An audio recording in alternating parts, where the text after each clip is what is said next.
When I see people struggling to close, it's almost always the same reason. People think about sales like a presentation or demo, but that's not how sales works.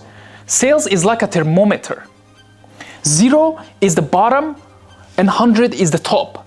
And faster you move the person from 0 to 100, faster you close the deal. So 0 is the person who knows nothing about you and 100 is the person who buys. And to move them from 0 to 100, there is only one way, and this is building the trust. What most people think is, if the prospect likes me, they will buy from me.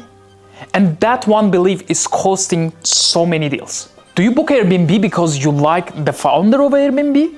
Do you buy from Amazon because you like Jeff Bezos? People care only about the result. So rule number 1 is caring about the people and their results. So Robert Cialdini describes that in his book, that if somebody sees you as an expert, they will buy from you and they will drop the resistance as they see you as an authority. So the real game is to show them that you are the right person to solve their problem. So you know how psychology works. The human brain is wired to avoid the risk.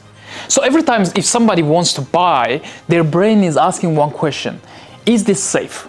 And the trust is answer to that question. So if the trust is high, then people decide to buy. So imagine these two situations. In situation 1, there is a person who you know really, really well, but you don't trust if their solution will help you. In the situation 2, you don't know the person well, but you trust that their solution is the great for you. So which one would you select? I think the most of us will select the person who you don't know, but you know for sure they will solve your problem, right?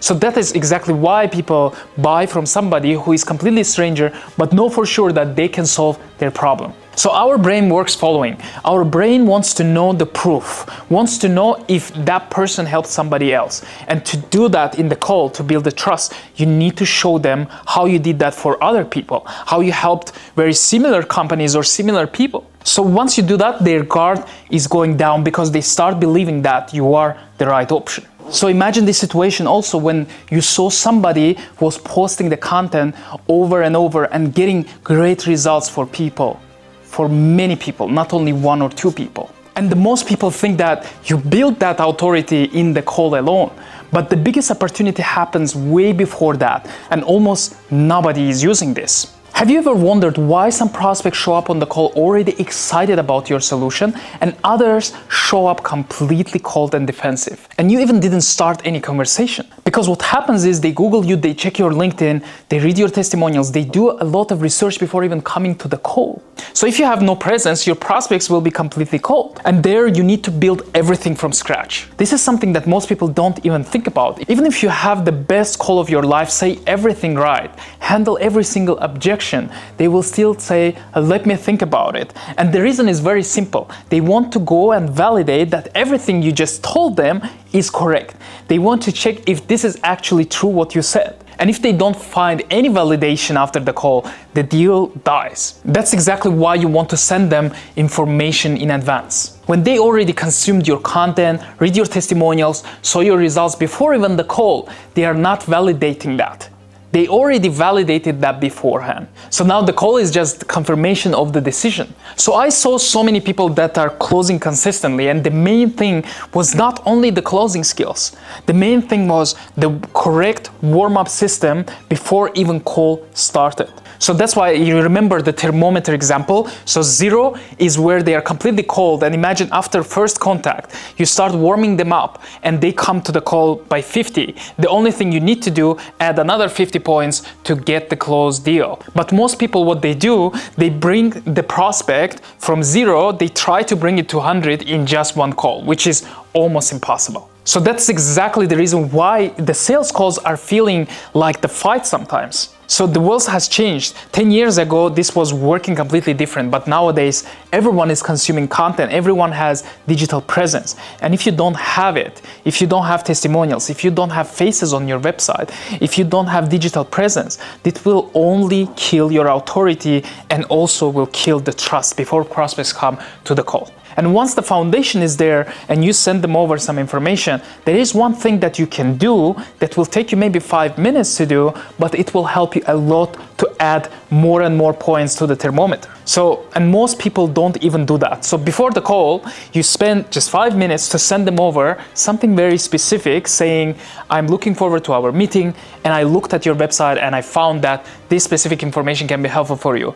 This small act will help you a lot to build a relationship and add up more points. So if you're not sending any messages before the call or not sending any content, you're leaving lots of opportunities on the table. So that gap between booked appointment and call is very, very important. So those small moves, maybe like one small call, one WhatsApp message, one LinkedIn connection request, whatever you do in that gap will help you to close the deal way better. So why this works? Because the people see that you show genuine interest. You are not one of the 100 other people that you are contacting. So that's why they feel like connected to you before even coming to the call. And I see that over and over. When we take the calls, when our clients take the calls, we see the reactions are completely different.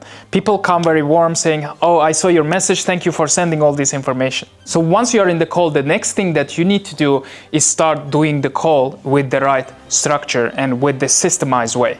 And biggest mistake that I see people in the beginning of the call, instead of building the rapport and showing that you care about them, they are showing that they want to just close the deal. So the prospects, they are feeling that because they see what is the intention behind every single question you ask, every single act that you are doing. And once they see that, the guard is going up. And that's why they close and they don't share everything how it is. So that is exactly why it feels like a battle, because of those mistakes. And maybe people don't realize. They think maybe it's because of my script, maybe it is because of the questions I ask, but they don't know there are lots of things beforehand that was not done that potentially causes those issues. So what you need to do is first make them feel understood. The more understood they feel, the more they will trust you. Because if you don't ask any questions and right away jump on a pitch, they will feel the only goal you have is just to sell them. But instead, if you dive deeper and understand their problems, they will be grateful to you so that you analyze their situation and told them why they are having issues that they have right now. It's like a free consultation where they get a ton of value and they cannot resist anymore. So that is exactly the discovery. And most of the deals, they are closed not because of great objection handling skills, but mostly because the discovery was done so well, the relationship was built so well, so people started trusting and they buy naturally. So if you have this systemized way, which questions you ask, and you know how to analyze their pain and show them impact, that if you do it systemized way, this will help you to close deals consistently. Not just you close one deal this month and you close 5 deals another month. You start closing consistently and more over months.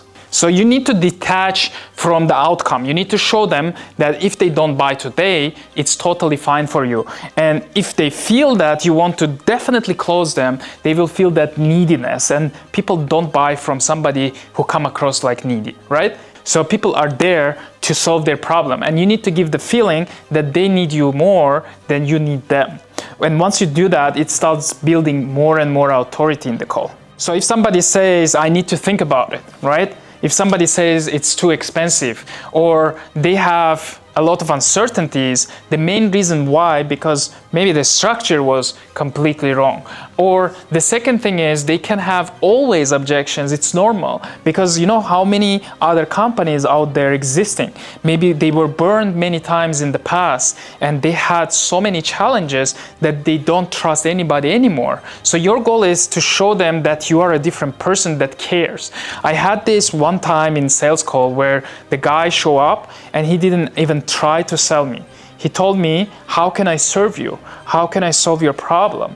That's exactly what made me feel, oh, I didn't even ask about the free service, but this guy is going extra mile for me. And that's why I trusted more. So what you need to do is in the call, find one small thing and try to solve that within that 30 minutes or 1 hour and show them so much value that objections are not coming. And if still the objections are coming and if you have the proper way of handling it, you will always close the deals. Because again, this is like a thermometer, right? So let me give you an example, right? If somebody booked a call with me and want to get some consultation from me, right? If I send them all materials in advance, if I know their problems before even they show up to the call, I already get 30-40 points, right? If I do the call well and I focus on them and solving their problem, I give them value so much more that they feel I needed to pay for that, I am already maybe 70 or 80. And in the end, the only thing you need to do, maybe make them an interesting offer or one-time offer, or handling all these objections why they are coming, because lots of people don't even handle that. So if somebody says it's too expensive, so you need to handle that objection, because people may think, may be shocked just because of the price. They never heard about that before. And by asking the questions, you can handle these objections, right? Let's say somebody tells me you need to pay 10,000 euros or dollars for one consultation, right? And I'm thinking immediately, oh, I see it as a cost. I need to pay 10K. And that's why I see it as a cost, and I am shocked because I never heard about 10K consultation, right? But if somebody explains me and handles my objections, okay, what I am comparing to when it comes to 10K, and then I know, okay, this 10K gonna bring me 200K, and I understand from objection handling, then I feel more confident about making that decision. And this can be a lot of times. It can be somebody says, let me think about it. So let me think about it is not actual objection, right? Behind that, there is some uncertainty.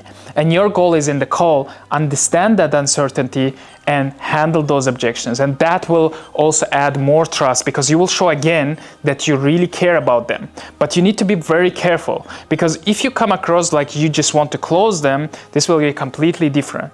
But if you come across like you're really caring about their situation and want to really help, then people will start trusting more and you will start closing consistently. So if you like this video, subscribe to my channel not to miss the next ones. We have a lot of sales videos like this you can watch and improve your skills.